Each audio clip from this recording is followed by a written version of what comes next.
গুড়িয়ে দেওয়া উচিত ওর মাথা, ওর মাথাটা গুড়িয়ে দেওয়া উচিত। ইসরায়েল বাপ কা বেটা, নরেন্দ্র মোদী জিন্দাবাদ, নেতানিয়াহু জিন্দাবাদ।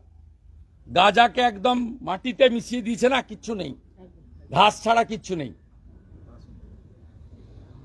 এটাও একদম একদম লেবেল করে দেওয়া উচিত, একদম লেবেল করে দেওয়া উচিত। ও মোদিজি একটু আগে বলেছেন এক্সটার্নাল অ্যাফেয়ার্সে আমাদের বলা উচিত না। Our Prime Minister already said in front of media.